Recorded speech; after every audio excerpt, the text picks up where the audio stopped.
Olá, meu irmão, minha irmã, que a graça e a paz do nosso Senhor Jesus Cristo permaneça com todos vocês, com todos nós. Sempre muito bom estarmos juntos para aprender mais de Deus, para buscarmos direção espiritual, sabendo que Deus tem estado conosco, tem nos fortalecido, tem nos guiado, tem nos concedido sabedoria, discernimento espiritual para que nós compreendamos melhor a vida, para que nós compreendamos melhor os propósitos de Deus em nossa vida, para que vivamos em paz, felicidade, harmonia e a cada dia possamos desfrutar das bênçãos do Senhor em nossas vidas. Que Deus abençoe muito a você e a sua família.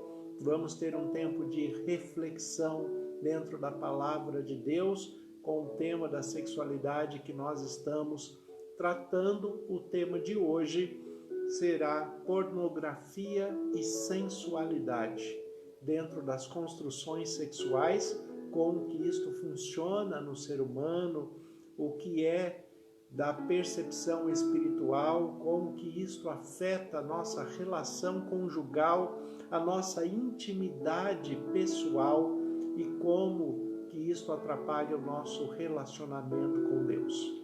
Mas antes de tudo, agradeço muito a vocês que já se inscreveram no canal, a vocês que têm compartilhado os vídeos, porque assim nós conseguimos fazer com que a mensagem do Senhor alcance mais pessoas e chegue mais longe, para que todos possam ser reconstruídos pela palavra em Cristo Jesus no poder do Espírito Santo. Então, muito obrigado a todos vocês. Se você ainda não se inscreveu, se inscreva no canal, dê o seu like, compartilhe este vídeo com os seus amigos, que certamente será uma boa reflexão, uma boa palavra para todos aqueles que buscam crescer em conhecimento, em verdade, dentro da palavra de Deus. Quando nós tratamos acerca de pornografia e sensualidade, pornografia é um termo muito forte que mexe com o lado negativo do ser humano com relação à sexualidade. Mas alguns termos que nós usamos ao longo do tempo vão perdendo a sua essência, vão perdendo a sua forma, porque nós nos distanciamos do tempo em que aquele termo foi aplicado, a maneira em que ele foi usado. O que é de fato pornografia? Vocês percebem que nós temos algumas palavras que já têm dificuldade de sentido nos nossos dias. Por exemplo, desde que se introduziu a tecnologia e aquele que não aceitou a tecnologia, não se adequou à tecnologia, não acompanha a evolução, acaba ficando para trás, e muitas empresas grandes que não fizeram essa adequação, mesmo que no seu tempo eram fortes, acabaram fechando, acabaram sendo sucumbidas pela força da tecnologia, da nova expressão mundial. Por exemplo, a Kodak. A Kodak foi uma empresa muito forte na área da fotografia, filmes fotográficos, e ela acabou não desenvolvendo esse lado digital, esse lado tecnológico, e teve um prejuízo muito grande, e hoje poucas pessoas do mundo moderno conhecem a empresa Kodak, que já foi muito forte no passado. Da mesma forma, o termo fotografia é porque uma fotocélula da câmera registrava um momento que seria passado para o papel, ele seria desenhado, o termo gráfico, né?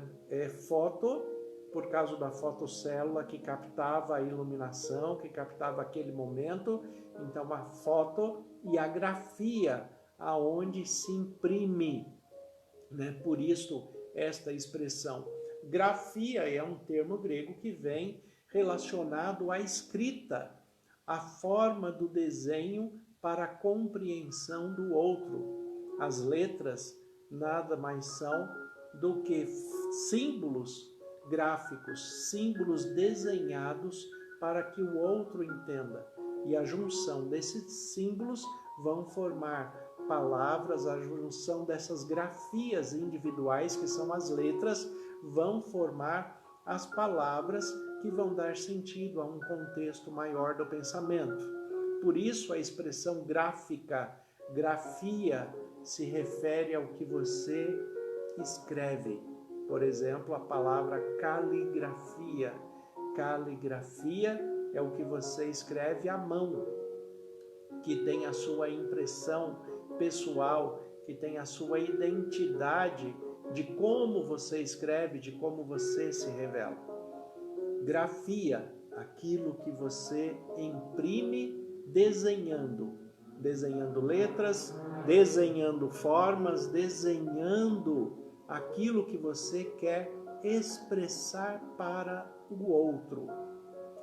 Desta forma, hoje o termo fotografia, ele acabou ficando meio obsoleto, porque apesar de nós usarmos o termo ainda hoje, nós não temos mais fotografia, né?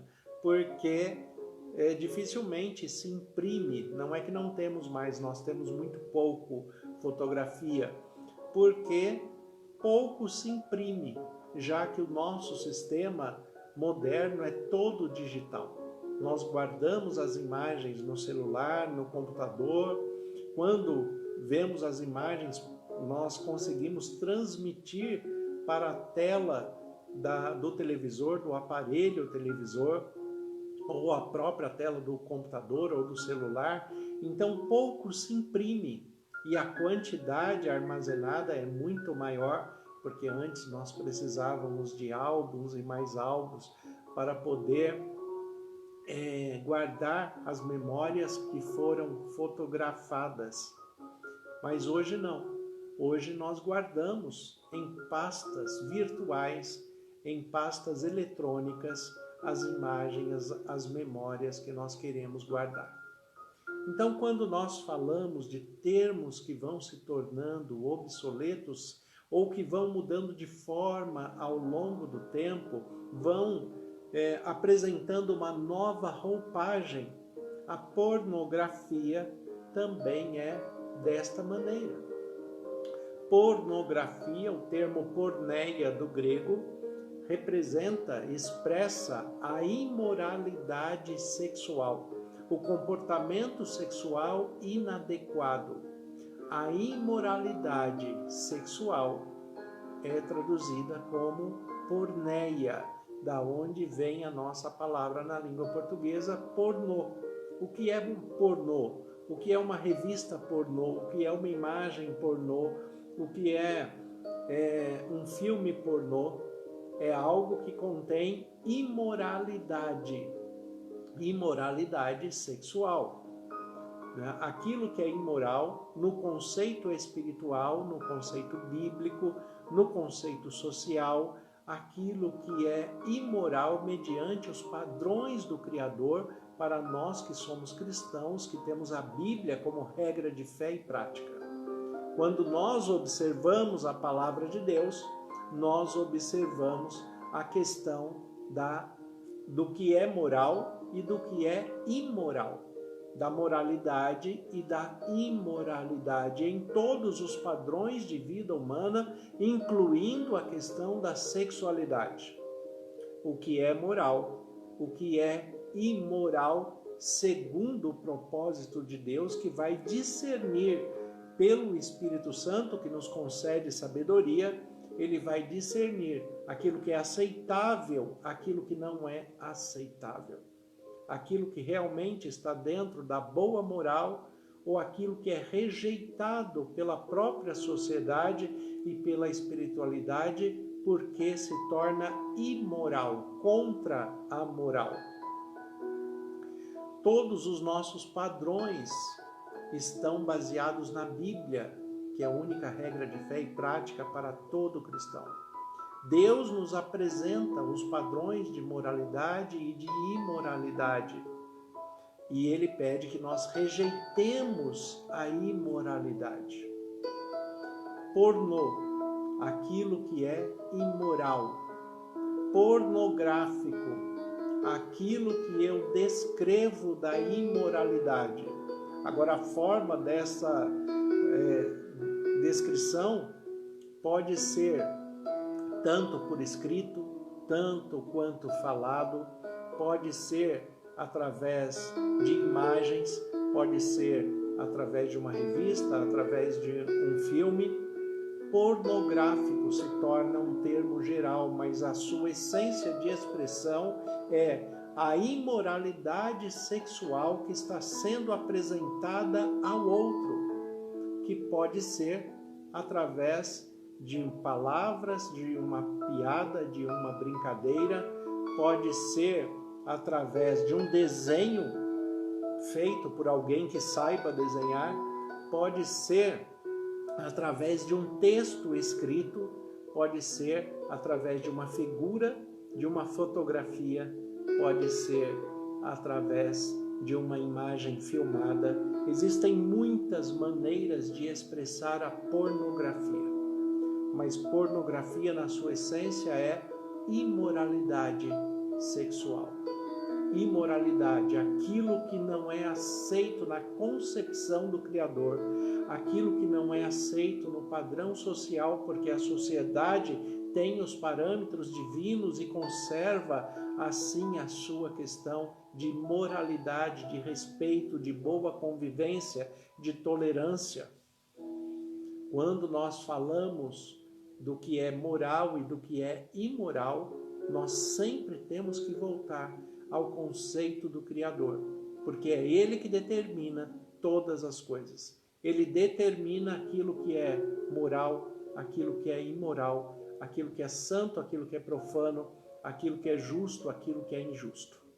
Desta forma é que nós temos que olhar para a palavra de Deus como instrução, como por exemplo, aqui em 1 Coríntios, capítulo 6, o versículo 12 em diante, onde a palavra de Deus nos diz assim: todas as coisas me são lícitas, mas nem tudo me convém.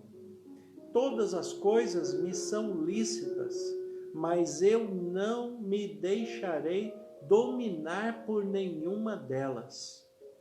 Os alimentos são para o estômago, e o estômago para os alimentos, mas Deus destruirá tanto estes como aqueles. Porém, o corpo não é para a pornografia, mas para o Senhor, e o Senhor é para o corpo. Deus ressuscitou o Senhor e também nos ressuscitará a nós pelo seu poder. Deus pode ressuscitar a sua mente, as suas emoções, os seus sentimentos. Deus pode tratar daquilo que foi destruído em você. Ele pode regenerar, Ele pode reconstruir aquilo que foi distorcido, aquilo que foi deturpado por uma sociedade que está longe de Deus, por uma sociedade imoral, por uma sociedade que apresenta princípios e valores que estão distantes do Criador. Quando nós olhamos para a palavra de Deus e observamos a maneira que o apóstolo Paulo descreve a respeito da nossa conduta sexual, da nossa conduta de vida em todas as coisas, que também se refere à sexualidade, aqui em 1 Coríntios capítulo 6, versículo 12, o apóstolo Paulo já começa dizendo: todas as coisas me são lícitas, mas nem todas me convêm. Todas as coisas me são lícitas, mas eu não me deixarei dominar por elas. Olha o que o apóstolo Paulo está dizendo. Não existe nada que me proíba de me conduzir para a pornografia. Existem recomendações e Deus recomenda que nós nos guardemos na sexualidade sadia, na sexualidade casta durante o período de solteiro. na sexualidade dentro do propósito de Deus, para que nós não sejamos invadidos, abusados, e para que nós não abusemos de nós mesmos, porque isto vai trazer prejuízos e distorções enormes na nossa consciência, na nossa estrutura psicológica, nas nossas emoções, nas nossas relações sociais e também futuramente nas relações conjugais. Quando nós observamos o apóstolo Paulo dizendo pelo Espírito de Deus que todas as coisas nos são lícitas, mas nem tudo nos convém, é porque não existem proibições. Deus oferece instruções, exortações, recomendações, orientações para que todos nós vivamos melhor. Então não existe uma proibição, mas existem consequências quando eu faço algo diferente daquilo que Deus está instruindo. E a consequência final de eu rejeitar a palavra de Deus, as orientações de Deus, as ordens de Deus, a consequência final será a perca da vida eterna. Este será o maior desastre do ser humano. Todas as coisas me são lícitas, mas nem tudo me convém. Em outro texto, o apóstolo Paulo também fala que nós devemos examinar tudo, mas reter apenas o que é bom. E se não há nada de bom para reter, porque já foi examinado, ou porque já se sabe, que não há nada de bom, então não perca tempo com isso. Não perca tempo com pornografia, porque a pornografia destrói a sua mente, destrói as suas emoções, destrói a percepção da relação social sadia, destrói as boas intenções e leva a pessoa que pratica pornografia, leva esta pessoa à dependência. Por isso que o apóstolo Paulo fala aqui no texto que nós temos que ter cuidado para não ser dominados por aquilo que não nos traz benefícios. Ser dominado por algo é estar viciado. O ser humano se vicia muito fácil porque o pecado é prazeroso. O vício traz prazer. Só que a escravidão desse vício no futuro vai trazer angústia, vai trazer sofrimento, vai trazer uma vida indesejada, fora de contexto, fora de conceitos dos padrões saudáveis que Deus preparou para todos nós. Todas as coisas me são lícitas, mas nem tudo me convém, e eu não posso me deixar dominar por elas. É isso que Deus fala para você.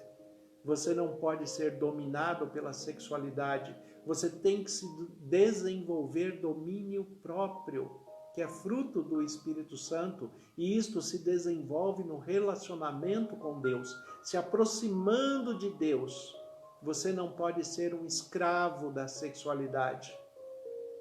Mesmo com este conceito social moderno de que a sexualidade deve ser aproveitada no seu máximo, sem limites, e cada um faz as suas próprias regras, Aqui no texto, diante da palavra de Deus, nós sabemos que não é assim. E aqueles que praticam desta forma, em pouco tempo descobrem os prejuízos que existem na sua vida. Como cada parte do corpo tem a sua função, também as emoções, os sentimentos, a estrutura psicológica humana também tem as suas razões de ser, os seus princípios, os seus valores morais, e no aprendizado da vida nós vamos desenvolvendo a capacidade de desprezar a imoralidade, porque ela nos prejudica. Aqui o texto, o apóstolo Paulo faz uma analogia usando a questão dos alimentos e o estômago no versículo 13, falando que os alimentos são para o estômago. Os alimentos são para o estômago e o estômago é para o alimento. Os órgãos do corpo são definidos, um para o outro, na sua utilidade, na sua forma, na sua expressão de ser. Os órgãos são definidos, alimentos são feitos para o corpo. Sexualidade sadia é perfeitamente aprovada por Deus.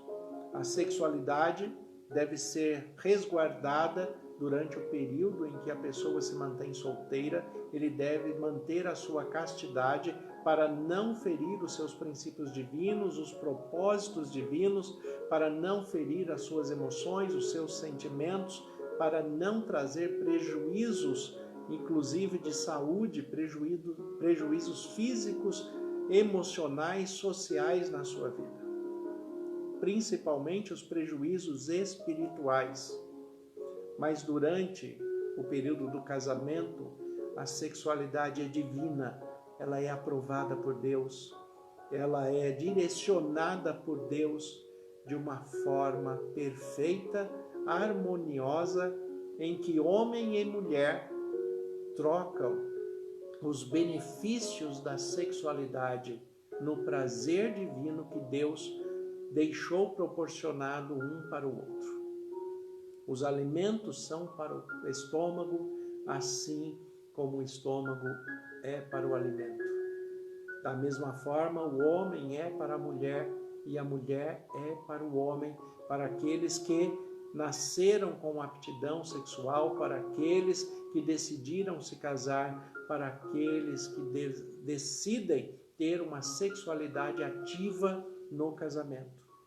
Mas quando se envolve pornografia e imoralidade, muitos conceitos são destruídos, muitas emoções são destruídas, e a dependência, que é o vício, né, que é a dominação que o apóstolo Paulo fala aqui, aquele que se deixa dominar pela sexualidade, pela pornografia, esse não tem domínio próprio, que é fruto do Espírito Santo, e ele, dentro da sua imoralidade sexual, ele cria dependência.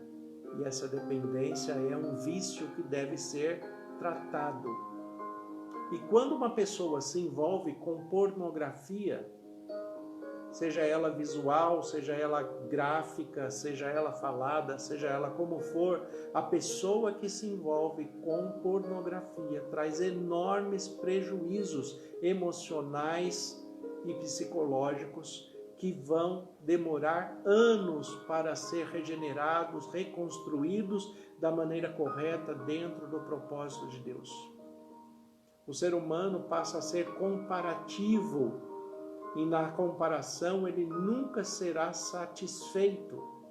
Ele sempre vai querer algo a mais, ele sempre vai querer algo diferenciado, ele sempre vai querer provar algo que ainda não provou. É por isso que nós observamos as múltiplas formas da sexualidade que a sociedade apresenta. Isto se dá pela busca do ser humano no prazer intenso, onde o vício e o domínio da sexualidade leva a essa vida desregrada, essa vida de insatisfação, esta vida onde o comparativo está à flor da pele, está à tona em todo momento. O apóstolo Paulo fala, não deve ser assim. Por quê? Porque o corpo não é para impureza, como está aqui no texto bíblico. Esta palavra que está traduzida na maioria das Bíblias por impureza, no texto grego, no original, é porneia, pornografia. O corpo não é para pornografia, mas é para o Senhor. E o Senhor é para o corpo. Nós temos que nos preencher do Espírito Santo, buscar a direção espiritual, buscar compreensão, buscar viver a sexualidade sadia para aqueles que decidiram casar. Uma sexualidade com respeito, com amor, com integridade, uma sexualidade que promova prazer mas acima de tudo promova integridade espiritual com Deus. Que sejamos aprovados por Deus em tudo, inclusive nas questões sexuais. A insatisfação da corrupção da sexualidade desregrada, ela também chega ao casamento. Ela também chega na relação conjugal.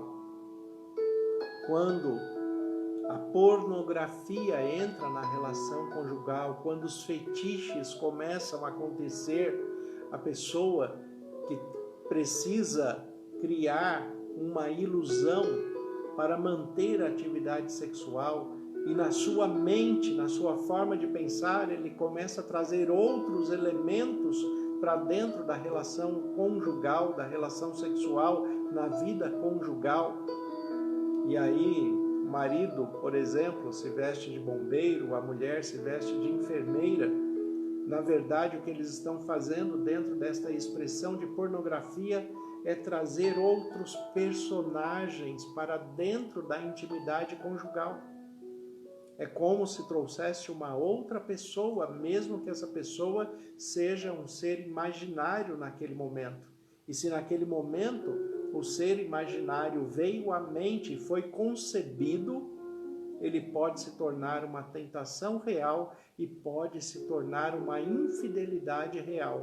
Ele pode se tornar de fato algo sólido, palpável ao longo do tempo. A sexualidade em si, desta forma ilusória, ela vai se definhando, ela vai acabando, e cada vez mais aquele casal vai querer algo diferente, vai querer algo que ainda não fizeram, porque a comparação, o domínio da sexualidade, o vício, esta dependência que foi criada, acaba exigindo que a todo momento tenha algo a mais para, como se diz popularmente, apimentar a relação. Não devemos fazer isto, porque os prejuízos da construção da mente, os prejuízos psicológicos, os prejuízos emocionais são muito grandes. As distorções das emoções e dos sentimentos vão ser cada vez mais fortes, a ponto de que aquela imaginação, aquela brincadeira, aquele momento, em algum lugar vai se tornar real, porque ele vai se tornar uma tentação. Da tentação, ele vai para a dependência, ele vai ativar os sentidos de prazer, ele vai distorcer a emoção sadia, os sentimentos sadios, e quando a pessoa se vê, ela está envolvida naquela situação. É isto que Deus quer que nós saibamos, para que nós nos preservemos. A palavra de Deus nos diz que nós podemos resistir ao diabo, mas devemos fugir da prostituição.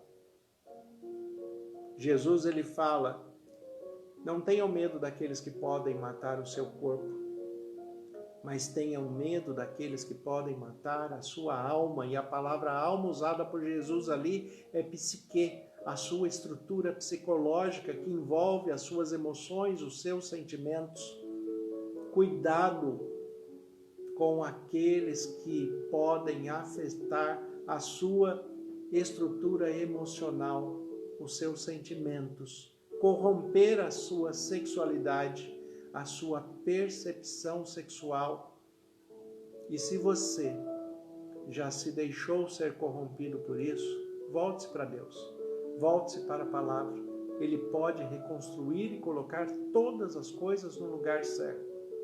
Demora um tempo, mas todas as coisas serão colocadas no lugar certo, como Deus determinou, como Deus permitiu, como Deus falou que deve ser feito. Quando nós buscamos a Deus em espírito e em verdade, mesmo que em algum período da vida houve a imoralidade sexual, a impureza, a pornografia, que mexeu, abalou com as percepções emocionais, com as relações conjugais, que afetou as emoções, que afetou os sentimentos. Deus pode reconstruir e colocar no lugar certo todas as coisas. Deus pode fazer infinitamente mais do que você pode pedir ou pensar, segundo o poder dele que opera em você. Abra sua mente, abra o seu coração, deixe o Espírito Santo falar com você. Deixe o Espírito Santo cuidar de você. Deixe de lado a pornografia de todas as formas, seja ela escrita, seja ela falada, seja ela visual, seja ela gráfica, seja ela em vídeo, seja ela como for. Abandone a pornografia para que você possa ser reconstruído e regenerado pelo Espírito Santo, em nome de Jesus. Vamos orar? Vamos falar com Deus. Senhor, nosso Deus e Pai, nós te agradecemos pela Tua palavra que é viva e eficaz. Te agradecemos pela maneira que o Senhor cuida de nós, pelas bênçãos, pelos cuidados e pela oportunidade que temos de colocar nossas vidas em Tuas mãos. Como ministro do Evangelho, em nome de Jesus, eu peço que o Senhor abençoe, guarde, cuide de maneira muito especial de cada irmão, de cada irmã que acompanha neste momento esta palavra. Se há alguma dificuldade na atividade, na relação sexual, na atividade sexual do homem, da mulher, que o Senhor esteja intervindo, que o Teu Espírito Santo esteja reconstruindo aquilo que precisa ser refeito. Que o Senhor volte ao prazer, ao elo correto, que o Senhor volte o pensamento, as emoções, a estrutura psicológica de cada um segundo os seus propósitos. Que o Senhor conceda a Tua paz e que todos possam desfrutar do verdadeiro prazer mediante ao Senhor. Eu te agradeço, Deus, pela vida de cada irmão, de cada irmã, de cada família constituída, de cada casal que tem buscado ao Senhor em espírito e em verdade. Que o Senhor conceda a Tua paz e que todos recebam a Tua bênção em nome de Jesus. Amém. Deus abençoe a todos, em nome de Jesus.